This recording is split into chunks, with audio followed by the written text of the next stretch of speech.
In 2023, a crack commando unit of retro podcasters joined forces on a panel at LA Comic-Con, but were sent to Comic-Con jail for a crime they didn't commit.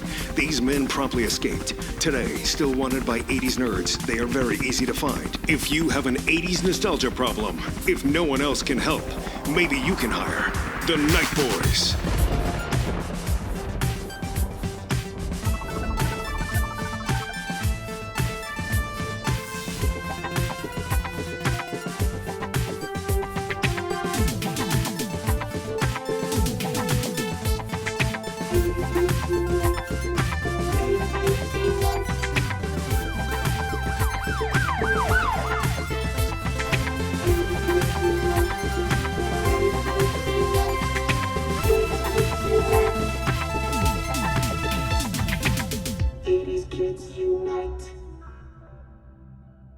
This is Halloween, this is Halloween, Halloween, Halloween, Halloween, Halloween.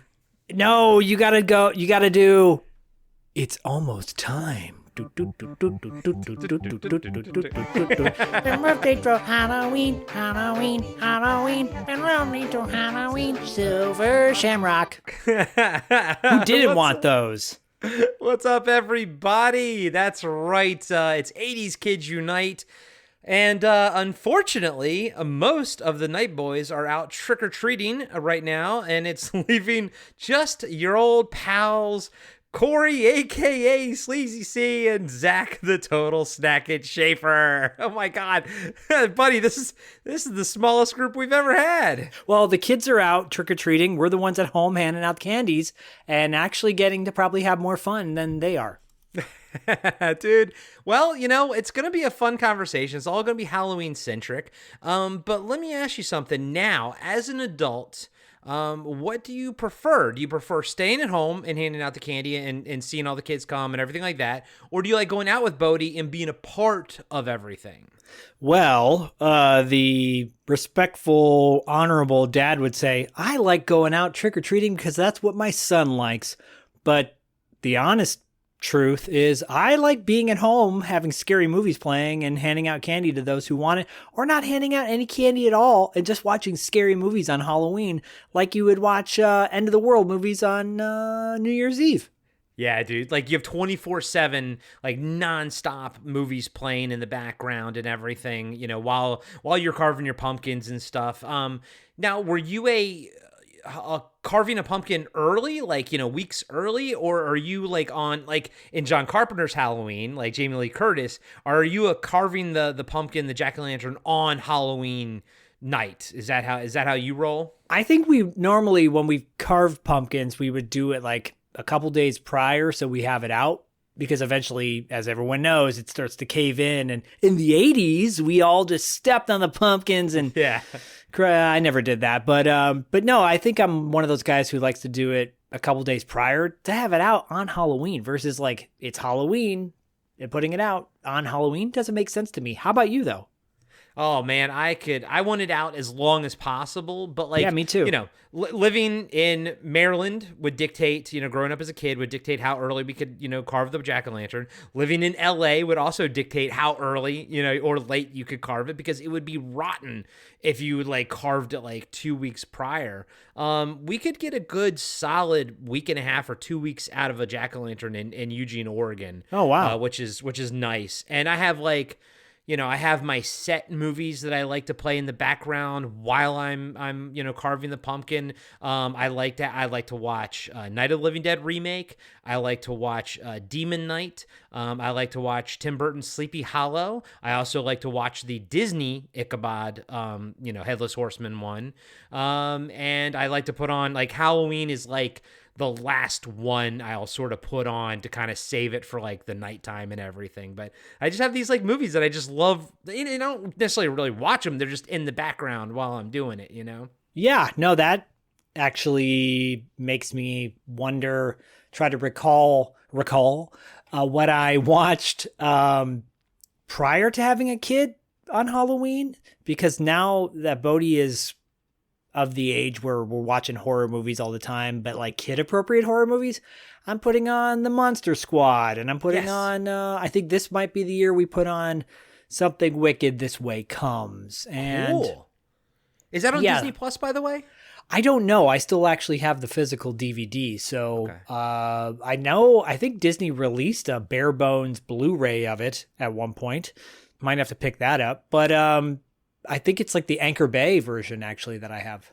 And did you ever, was The Great Pumpkin, Charlie Brown, was that ever a part of your rotation with Bodie? It was. I think there's a Garfield one too that we watched. But I never watched it with, no, I didn't watch it with him. I put on like the real Ghostbusters with him and showed him The Halloween one. Sam Hain or whatever. Yeah. Yeah. And showed him those. You know, Halloween tradition now that I have a kid is we go trick-or-treating every year. And it's a theme every year. Like, you know, one year, I think everyone knows, I did He-Man and the Masters of the Universe theme. We did G.I. Joe. He-Man. G.I. Joe. We did, Gravity Falls. That was last year. That was one of my favorites. That was literally a last-minute buy on my behalf for my costume. This year, Bodhi is super into Dungeons and Dragons, so he's going to be a medieval vampire. And I'm going to be a medieval vampire hunter, a la Simon Belmont from Castlevania, you know? Are you going to have a whip? I want to do a whip, but I feel like, I don't know, maybe. To be continued. As of this recording, we have a little bit of time before that happens. So I usually make all my costumes, and I'm not a big fan of like store-bought stuff. However, kind of Prime Day was in full effect this year, and some things were not that pricey. But I told Bodhi, I'm like, well, I'm going to make an actual steak. He's like, well, with like splinters and stuff? I go, no, I'm going to sand it down. He's like, that sounds dangerous. I go, yeah. Dracula's vampires are dangerous. So what do you expect? Dude, speaking of making a steak, man, when I was a kid, I've talked about it before, and me and my buddy Luke and Robbie and whatnot, we were all like Monster Squad kids. Like I like the Goonies, but Monster Squad was my Goonies, and I think I watched Explorers even more than Goonies as well. But I remember we'd have a construction site right next to where I was living in these townhouses, and we'd go take the stakes. You know, of course, I'm sure they hated us as the construction guys, because we'd take the stake markers and then we'd start basically trying to use the sidewalk to make them a little bit sharper, but we were pretending that we were the Monster Squad and we were making steaks and everything. And yeah, dude, it was fun, man. And the stuff that we're going to talk about tonight is like in the same neighborhood and everything. So I'm really excited to reminisce about Halloween's of yore, because I mean, I don't know about you, buddy, but I had a pretty 80s-tastic childhood growing up as far as Halloween's went. But real quick, before we sort of dive into everything, obviously the rest of the team isn't here, but we'll still plug our Patreons and stuff. We'll still treat this like a proper episode, even though it feels more like a Podcasting After Dark episode. But this is 80s Kids Unite. This show is powered by our Patreon members. So Patreon members for either $2 late fee or Podcasting After Dark, doesn't have to be both, but either or, can submit topic ideas for this show.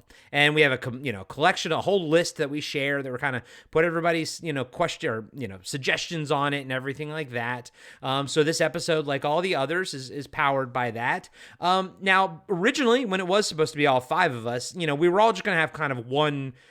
Basically, we were going to do just our favorite Halloween costume as a kid. But since it's just Zach and I, we're going to riff. We're going to have a little bit more freeform discussion, but we are still going to talk about our favorite 80s costume as a kid and where we went trick-or-treating. Was it at a mall? Was it at the school? Was it in the neighborhood and stuff like that? But Zach, my man, I'm excited to get into some retro Halloween, man.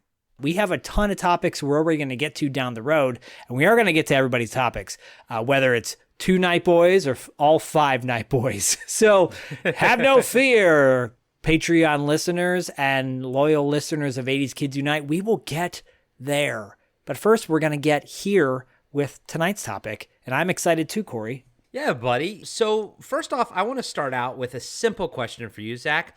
What is your favorite candy to get? Ooh. Besides your Juicy Ropes. I mean, Juicy Ropes are no joke. That's tough because I'm an old school. I'm gonna stretch it out a little bit and say one of my all-time favorites are Reese's Pieces peanut butter cups. Those are probably my favorite. If Dustin was here, he would give me some shit about that, I'm sure.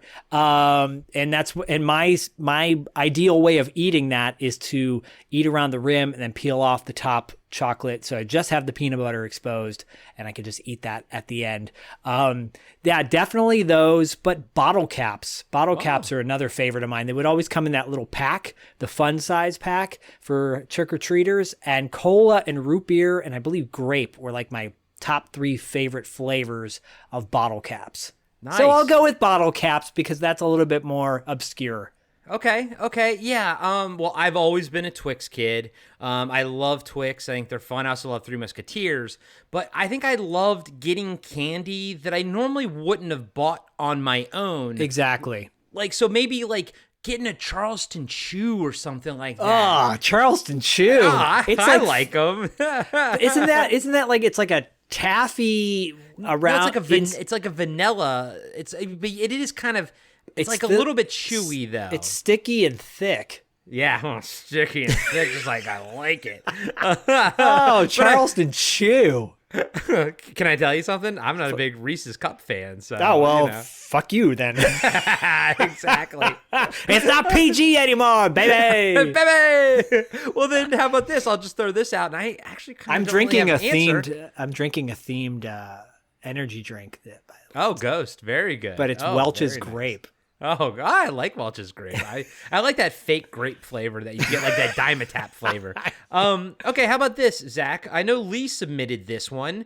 It's as also a topic for this Halloween one, and I kind of don't really have an answer off the top of my head.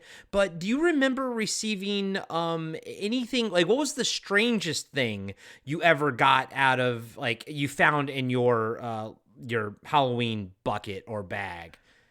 That's a great question, Lee Germani. Lee Germani is one of our most supportive patrons up in the Great White North. That's for all you Bob and Doug McKenzie fans out there. The strangest candy. Okay. Oh, no, that makes it just strangest thing. Doesn't have to be candy, apparently. Well, I can tell you this because at the time, as a kid in the 80s, I had no idea what it was. Then I ate it. Then I loved it. And I actually seek it out whenever I go to Ranch 99 or any sort of Asian market. But rice candy. Okay. It's a little chewy. It's not sticky. It's like it's mid between gummy and sticky, like a rice candy, and it's wrapped in a rice paper. Okay. So it's like it looks like. But what's fun about it is it's wrapped in like a clear rice paper, so it looks like plastic paper, and you put the whole thing in your mouth and you eat the whole thing, and it's delicious. It's so good. But as a kid, and I'm citing specifically in regards to the discussion tonight, talking about mostly Michigan trick-or-treating when I was in Royal Oak, which is outside of Detroit. Right. There was a large Vietnamese community. Okay. So Asian foods were obviously popular with that community, not so much with me.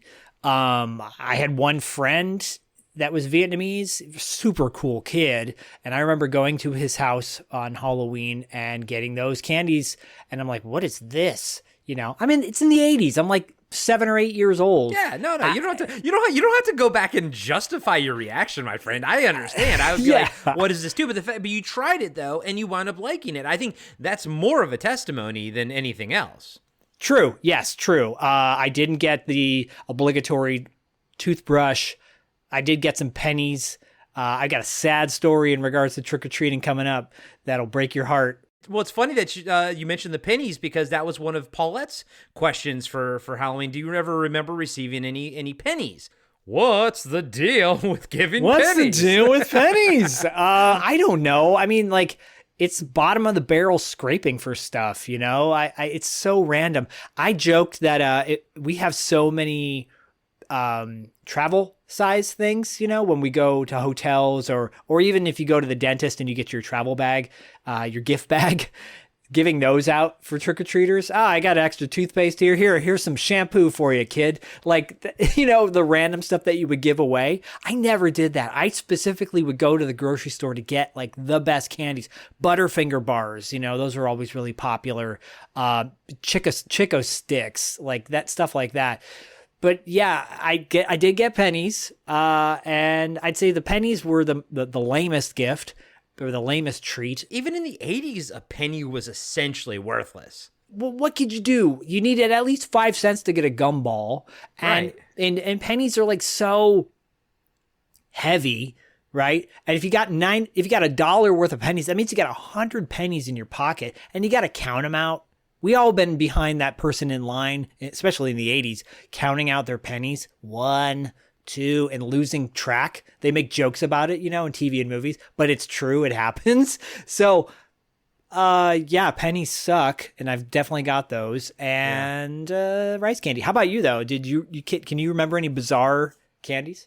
I never got the pennies. Did get the toothbrush once, I believe, and I believe me and my buddies, graciously accepted it, walked away, and then turned around and threw them at the door.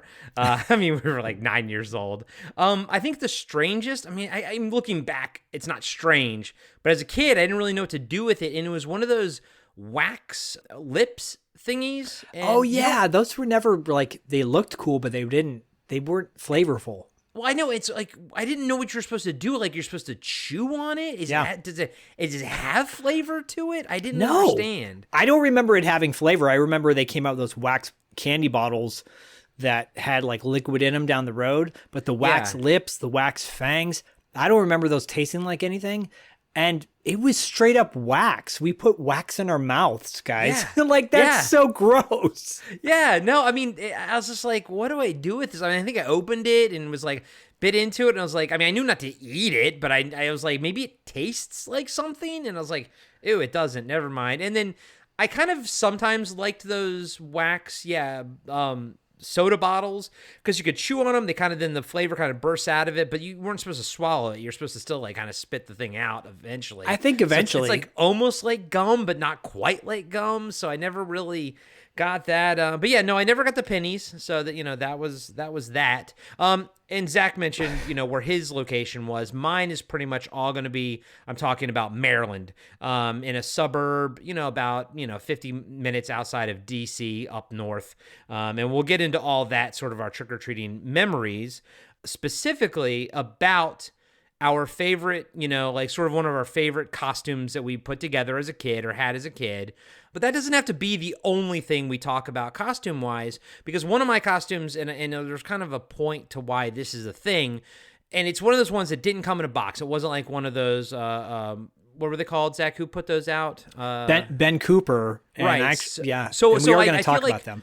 Yeah, and so I want to kind of break this up because I feel like at least every 80s kid had their Halloween childhood separated into two halves. One was when you were doing the Ben Cooper masks and costumes as a kid, and then I think the other half is when you got a little bit older and you started either constructing your own costume or you bought one of those actual over-the-head masks and everything. So Zach, do you want to just should we start with the Ben Cooper stuff first? Like, do you have any favorite memories of your Ben Cooper costumes? I do. And before I get into that, though, I want to share a brief history of Ben Cooper. Oh, yeah. Because Ben Cooper, the company, Ben Cooper Incorporated, has been around since 1937. It started in the Lower East Side of New York. Ben Cooper, the founder, was born in 1906 in the Lower East Side of New York. And he started designing costumes for the legendary Cotton Club in Harlem and the Ziegfeld Follies, which is pretty cool. And then by the 1930s, Halloween apparently became more popular around the Great Depression. And in Brooklyn, New York, that's where the company was founded. Ben Cooper Incorporated in 1937, and he had licensed costumes based on Walt Disney characters, Donald Duck and Snow White. By the 1940s, it became more popular with the plastic mask and the silkscreen thin fabric shirts of the time. And they were sold for less than $3. The costumes were typically $1.25, and in 2023, that's $17. Yeah. which tracks, but it became way more like diverse, ranging from Disney to like Davy Crockett, Superman, Zorro, all the way up to like John F. Kennedy. It's Star Wars, and I think Star Wars is going to factor into mine. Mine too. Alien, Chuck Norris, like everything you could think of, Ben Cooper made. There is a store here in Burbank, California, called, well, there's Dark Delicacies, but there's also, oh gosh, what's the name of that place? The Halloween Town store. Well, the there's one that Rob Halloween Zombie Town. owns. Yeah, but sorry, it's called the Mystic Museum. Mystic Museum has a great selection of like the vintage original Ben Cooper costumes, along with the new ones that have come out. And you know, whether you like them or not, and I think for me it's going to be a little bit of both. They were iconic. They are iconic, down to like NECA making Ben Cooper figures of like little kids wearing the costumes. So I guess that'll segue into my story of my childhood costume. So this is like a two-parter. I'll cover my most infamous, and then we'll talk about my store-bought or my handmade one later after you talk about yours. Right. So let's start with both of our like any Ben Cooper ones that we enjoyed, and that ties into what you're about to talk about. Yes. But if it doesn't, still talk about, you know, your favorite Ben Cooper stuff. So I will say I had to be 83, maybe. Okay. And how old were you in 83? 7, and Return of the Jedi had come out. Okay. And Ben Cooper released the Ewok costumes. Okay. And I was Wicket for Halloween that year. And I thought I was Wicket cool, but I was teased the entire time, specifically by my brother and his friends. It was an unseasonably warm Halloween, so the drawback to the Ben Cooper masks and costumes was if you were hot and sweaty, it would kind of stick to you. Yeah. Yep. So I remember walking around in this Wicket costume, sticky and sweaty, just super uncomfortable. But that was my favorite, or like most infamous, I guess, Ben Cooper costume of the time. Yeah, because not only the mask is like the front of the face and has the eye holes cut out, and of course it's like this sort of, it's flexible, but still it's like a hard, rigid plastic. So the eyeballs being cut out, the slits would always like sort of rub into your eyes and you know, could chafe and everything. But then it would also be these cut into your flesh, into your flesh.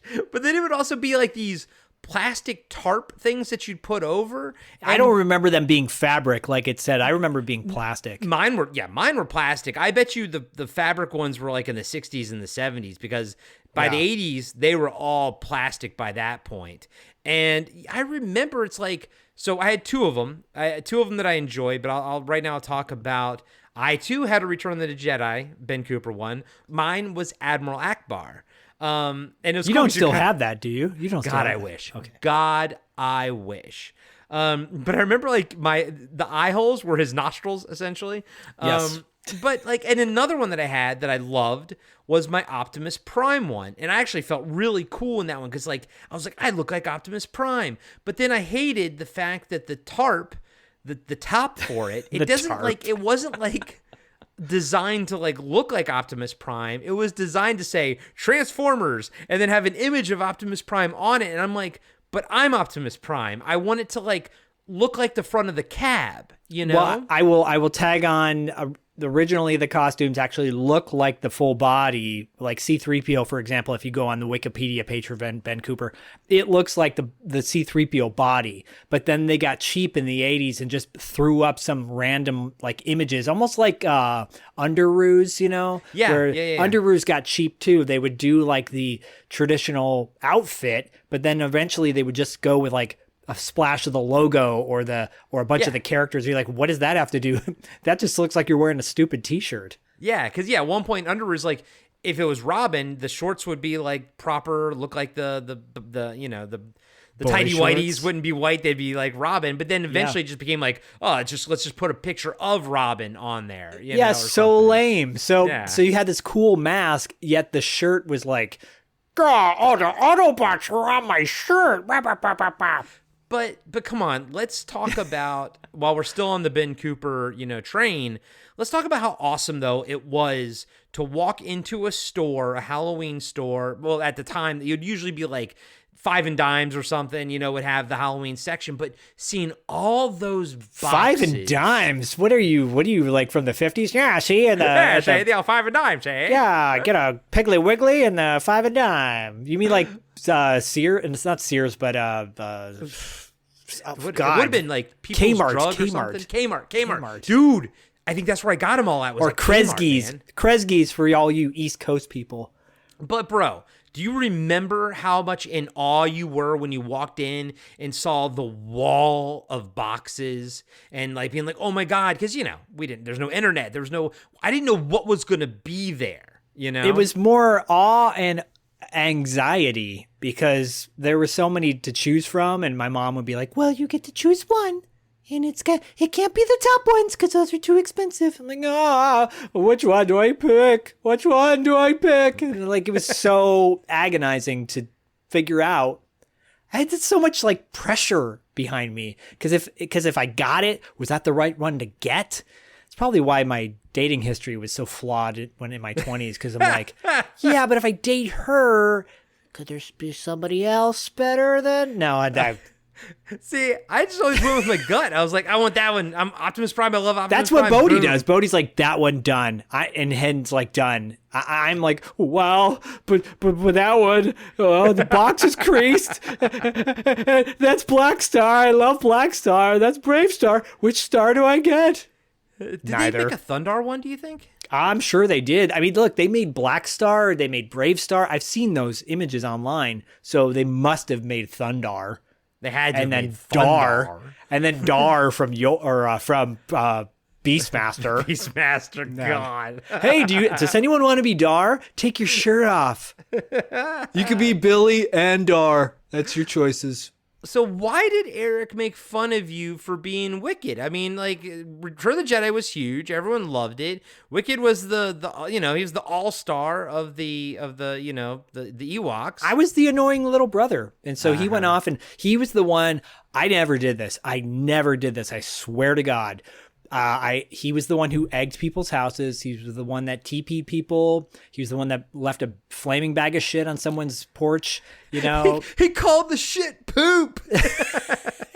I never did any of that. So I was pretty much left to my lonesome with my mom. And she's like, I'll take you trick-or-treating. And I was like, I don't want to go anymore.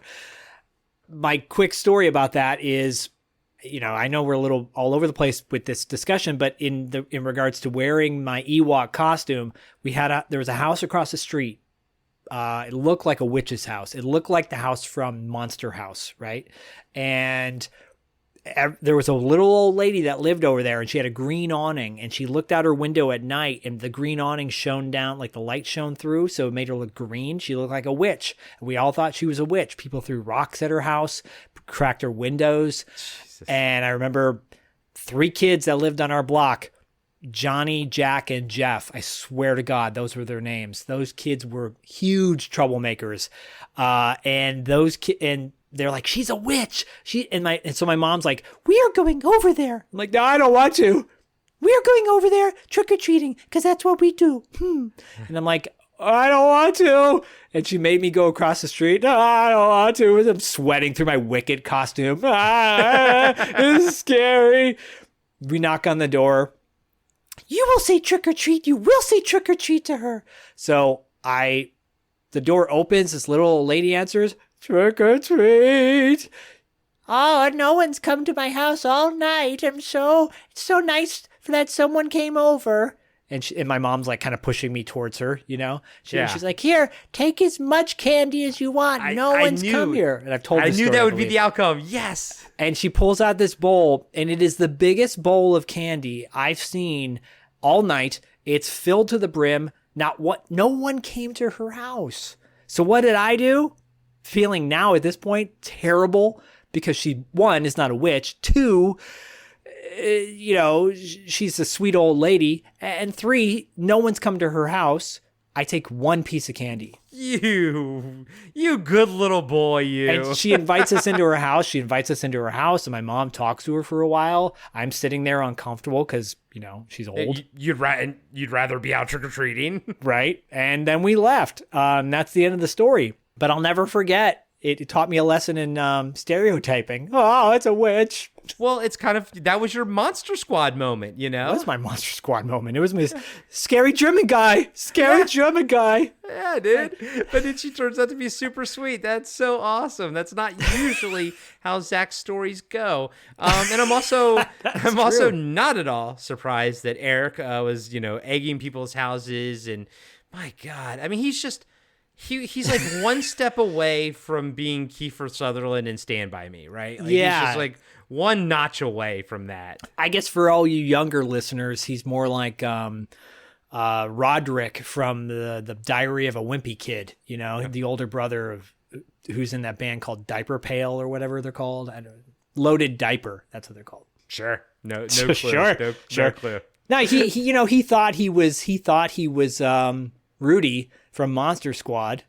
He never smoked, not that I know of. And I always thought I was like, I wanted to be Sean, but I was more like EJ, Yeah. And so wait, your brother Eric thought he was Rudy from Monster Squad? I'm sure he thought he was like that cool but guy. He wasn't, because Rudy was a good guy. Rudy was like good. Exactly. Eric was the bully that Rudy made eat the yeah, he was. What'd you say? Oh, EJ. No, I was not. Wait a minute. That was EJ. EJ was the guy that he made eat the candy bar. Yeah. I was more like, Horace. No, I was not. I wanted to be Sean. Phoebe the Phoebe. You're more like Phoebe the Phoebe. I was more like Phoebe the Phoebe, or the little kid who said, Mommy stayed in my house. A creature ate my Eugene Twinkie or whatever. Eugene, yeah. Eugene, there you go. Yeah, Eugene. Yeah, Eugene uttered the two lines, Mummy's in my house, or Mummy came in my house, and Creature stole my Twinkie. Creature stole. He got both my of those. Twinkie. Yeah. He did. All right, buddy. Let's talk about, though, get to the meat and potatoes of our discussion. Oh, that wasn't the meat? No. This is the meat, baby. This is the meat. So for old Corey, Old EJ, 1987. The summer of 1987, Werewolf came out on Fox. We covered it 2 years ago as our Halloween TV Obscura special. Loved that, but see, it wasn't just that. I had already been into Silver Bullet. I was already into The Howling, and I had a strong fascination with werewolves. Specifically, I wasn't never a big fan of the Lon Chaney type with the short snout. I liked the Howling type, where you have the long snout and you have the big ears, basically like a wolf's head on a person's body. And then there's Monster Squad that was in the middle of that. Well, Monster Squad, he looked like Stan Winston, essentially. Pretty much. Which was pretty cool. I mean, real quick, side note, that Monster Squad werewolf, it's so unique looking. Like, there's no other werewolf I've ever seen that looks like that. Agreed. Which makes me love it. So I wanted to be a werewolf. And it's the first year that I'm not doing one of these Ben Cooper pre-made costumes. So as a kid, I'm a man now. I want to have an actual costume. And so I remember buying one of those, going to the actual, like a bigger Halloween store. Again, this is 87. Buying one of those werewolf masks that has the fur, the fake fur on the head and everything. So it fully goes over your head. They had a few to choose from. I had this like brown one. It was kind of brownish. And then my great idea was to I have my jeans, and then I will wear a brown t-shirt underneath to kind of like long sleeve t-shirts to match sort of the color, and some brown gloves, and I would put a torn up flannel over top of it. I'm actually quite proud of this costume, and I was quite proud of this costume in 1987, and I felt like a big boy trick-or-treater now because I have my full costume, and it's like It's not like the Ben Cooper thing where it's like there's this advertisement on the front of my costume, of Optimus Prime. Saturday morning cartoons. Exactly. It's like I am this now. My buddy Luke also did a werewolf as well, and it was really cool. So it was the both of us together, and we went trick-or-treating in our neighborhood. Like I said, I grew up outside of DC, but pretty far outside. I mean, I wasn't in like the suburbs of DC. I'm in the suburbs of Maryland. But it's really cool, dude, because it was one of these like townhouse complexes. There were no apartments, so there was nothing, higher than 2 stories there. But there were also like no real houses. It was mostly like either row townhouses or like these quads. And like I said, right next to me, we were the last quad right before this entire construction site. And then past that was woods, and that was it. And there was only like, a couple roads into this complex. So I'm telling you guys and gals, it was the quintessential 80s trick-or-treating, man. We were by ourselves. It was a school night. No one cared. No one was going to school the next day. It was 9 o'clock at night. We were 9 years old. We were running those streets. We were out. I don't even know how late we were out there, but there was always, like, no matter how late it was, you could always hear kids further down the road. You see shadows running by. Like the streets were alive, dude, and it was amazing. And I look back on it, and I think I'm like, how lucky I am to have that, and sort of had that. We had that autonomy, you know what I mean? Like, everyone knew where everybody was. Everyone kept eyes on each other's kids and stuff like that, and everything. But like, just the fact of like me and Luke, and maybe my buddy Robbie or somebody else was there, but it was definitely me and Luke, just doing our own thing until however late it was. And that was like our one night of the entire year that we could just stay out as late as it, we wanted to. So That's dude, amazing. that's my favorite like 80s Halloween childhood memory. It's pretty hallmarky, It kind of sums up what you would want in this fabled holiday, every year. So it sounds amazing. And Bodie's got a little bit of that now. We have some great streets that we can walk to that are filled with amazing decorations, animatronics and stuff like that. And the costumes are wild, and everybody stays together in a group, and that's fun. And I love that. I mean, you were it's crazy that you're telling that story from 1987, because my story is also from 1987. Okay. So that put you at about 11 years old, right? I was 11 years old. My best friend at the time, this kid named Jason Brown, he had a single mom, and my mom, because my mom had to be at work at like 7 every morning, she would drop me off at his house before she would go to work, because obviously we'd be at school at like 6:45. So she dropped me off at his house. His mom, Linda, would make me breakfast every morning. Jason and I would watch Aliens in the morning. We'd watch Predator. We watched cartoons. We'd play with his G.I. Joes. He had the aircraft carrier. I believe he had the aircraft carrier. Like he had all the cool stuff, and he and I would just hang out and play video games in the morning. And she was like my second mom when I was a kid, especially 84 to 87, when I was still in elementary school now in California. This is in Cupertino, California, not too far from Valco Mall, which I talked about in the arcade episode. Anyways, Halloween of 87, I was a huge Doctor Who fan, and Doctor Who in 87 had pretty much, I believe it was like the 9th Doctor at this point. Sylvester McCoy, I think, was the Doctor. Might have been, or he was like the 7th Doctor. Anyways, I wasn't a fan of his, but the reruns were always being shown on PBS. And I was a huge Tom Baker fan, still am, the 4th Doctor. And I wanted to be Doctor Who for Halloween. So if anyone knows what Doctor Who looks like or looked like, the 4th Doctor, he had a fedora hat, long trench coat, long scarf, and kind of, like a cool, colorful outfit underneath, but not too colorful. Like, if you think of like the 6th Doctor, which is Colin Baker, he was way more colorful. Tom Baker was more just like, he could go anywhere in that outfit, So my mom dressed me up in my tie-dyed Converse, my jeans, and normal clothes underneath, but a long trench coat, fedora hat, long scarf, and I had an electric screwdriver that's substituted as the sonic screwdriver from the show. I thought I looked cool. If I can find a photo of that, I'll post it on our respective pages for this episode. But I remember being so into it, thinking I looked so cool. We went to a thrift store to get the coat, the scarf, the hat, and went trick-or-treating with Jason on his street. He had a cul-de-sac, just like I did in Royal Oak, cul-de-sac. And we started at the far end. It was all good. Everybody's trick-or-treating. I get to this one house, ding-dong, ring the doorbell, trick-or-treat. Guy opens the door. He goes, "What are you supposed to be?" And I go, "Doctor Who." And he goes, "Who's that?" And he closes the door in my face. Oh. And I looked at Jason and I said, "Let's go back to your house and watch movies." And that was the last time I trick-or-treated, probably until I was like in my late teen years. Wow, that's sad.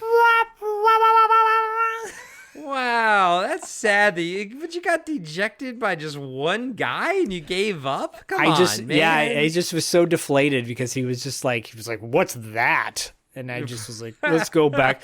I don't want to go trick-or-treating anyways. I just want to watch scary movies." Oh, man. Okay, So we did. It was you loved the costume, so technically it's one of your favorite costumes, but the night ended poorly for you then. Oh yeah. So from that point on, I became obsessed with wanting to be the kid, the young adult who would scare the crap out of people later on in life, to the point where I wore a full-on Leatherface costume one year and made my own apron with like hand-printed blood stains all over it, and used my mom took the chain off her chainsaw, but someone rang the doorbell, and I started the chainsaw up and opened up the door with the chainsaw, and it scared the crap out of people, and I was like, felt vindicated.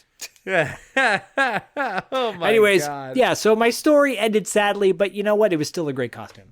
Yeah, well, I'm sure it was. Now, up until that moment, so the year prior, up until that year, the year prior, all the years prior, did you enjoy also like the end of the night when you got to go home and actually dump out your candy? Let me ask you, did you ever trade candy with with your friends or your Eric or something? Like, I'll give you this if you give me that, or is it pretty much like, here's my stack and that's your stack? Yeah, I think I remember trading, because I do remember loving bottle caps, and I loved like lemon heads and Charlie Chan's, which is now extremely racist. And Alexander the Grape. I loved all those candies. And I wasn't at the time a fan of like the Twix bars and the Butterfingers, because it was like, those candy bars, you still had to kind of hold it a little bit in your hand. Versus the little other so you want something you could just pop in your mouth. You like poppers then? I like poppers, yeah, and I didn't like the holders. And I think I did. I think I traded. My brother loved Three Musketeer bars. So I'm a big Three Musketeer fan as well. So I think I would trade with him. I would give him my Three Musketeers, and he'd give me the bottle caps or whatever. And yeah, how about you? Did you trade, or were you a hoarder or trader? No. You gotta trade, because you're gonna get stuff that you don't really care about. So you gotta swap it around. Like if I get those Reese's Pieces, I mean that's great. That's like gold. And because even as a kid, I was aware that like everyone loves Reese's Pieces except for me. So I can trade that for almost anything. Are you talking about the Reese's Pieces? Cup? The Reese's Cup. Okay. I mean, the Reese's Cup. Because when E.T. came out with Reese's Pieces, those things were like, that was the candy to have back in the day. You know, every cool kid was eating Reese's Pieces. Reese's Pieces? Yeah, Reese's Pieces. Oh my gosh. Anyways, the Reese's Cups. And like I said, I mean, I'll eat them. Like, it's not like I don't like them. They're just not my favorite. So I always knew that I had gold with that. Reese's Pieces, I would probably eat myself, because I also like them. They're kind of poppers. I like that poppers, too. yeah. Yeah, but I don't like M&Ms. I don't like M&Ms, but I like Reese's Pieces because that's peanut butter inside it. I like M&Ms, but I don't like peanut M&Ms. Oh, I like peanut M&Ms. So you can. I'll eat the peanuts. You eat the regulars. Yeah, exactly. Guys and gals, leave some comments on our socials and let us know what your favorite candies were as a kid and what your favorite costumes. Yeah, do you like poppers? Do you like holders? Do you like juicy ropes? What do you like? Let us also know what your favorite, your Ben Cooper costume was. What your favorite big boy and big girl costume was when you graduated outside of the Ben Cooper stuff. What was your favorite big gal costume?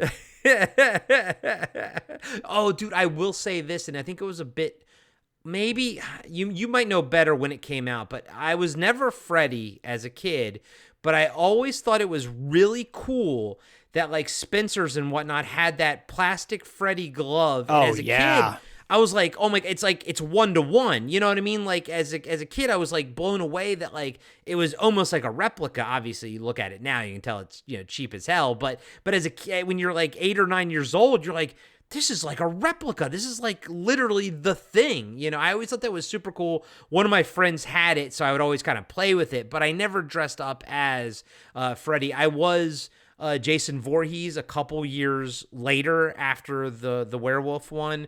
I mean, I could have gone with that, but I just like the werewolf one. It was so pivotal for me because in my head, I graduated from the kids' costumes, the Ben Cooper kid costumes, to the homemade one. And that's kind of like how your, Doctor Who one was as well, because you had to actually go track down the pieces and put this thing together yourself. Yeah, that was really cool. I did also want that Freddy Krueger glove for the longest time. And I always just wanted it mounted on my wall, like coming out of the wall. Yeah. I always thought they would look cool. But the Leatherface costume that I finally saved up for when I was a teenager and bought, I bought it from a mail order in a Fangoria magazine. Okay. And I remember what I took, it came with real hair, and I remember clipping the hair off and like interchanging wigs, because if you watch Texas Chainsaw Massacre, he's got many different types of masks, but so I would wear like different wigs with it. I love that mask, and I loved masks in general. And I remember my parents were like, we can't afford it. It's kind of a frivolous thing because they were so expensive at the time. But I look back now and I'm like, man, I would still love a Freddy Krueger glove. Or I think I had a Jason mask, but it was like kind of a generic knockoff. It was just like a glow in the dark hockey mask. It didn't look like the one from the movie, with the red arrows, the points on it or whatever, the chevrons or whatever they're called. Anyways, like I would have loved all those, Michael Myers was probably the easiest. But I don't remember ever seeing a Michael Myers mask when I was a kid. I always remember seeing the Freddy glove. I remember seeing the Jason mask at the store. And then, as you get older and into the 90s, even past trick-or-treating, but I would still go into the Spencer's to look. It all just became ghost face masks, scream masks. The ones where there was like that weird layer of plastic above it so you could make the blood go down it and stuff like that. I mean, it's cool and all, but it's not like, I will tell you, my creepiest mask, the one that probably creeps me out the most, is like an old man mask. And I believe it was that movie Terror Train with Jamie Lee Curtis, where the killer wears that old man mask. It looks like, I think it's supposed to be like Mark Twain or, Albert Einstein or something like that. But it's really creepy looking. Yeah, I had one that was like, it was again, another one where you pull over your head, but it was like, it was a guy's face was ripped open, and then you saw the skull underneath, and I just thought that was the coolest thing in the entire world. That's awesome. I mean, look, all the costumes they have now are amazing. I loved making all the costumes for Bodhi. Could this be the last year? He's 10. I don't know. Maybe not. We'll see. Yeah. But I do love dressing up. I do love I like going to a costume party.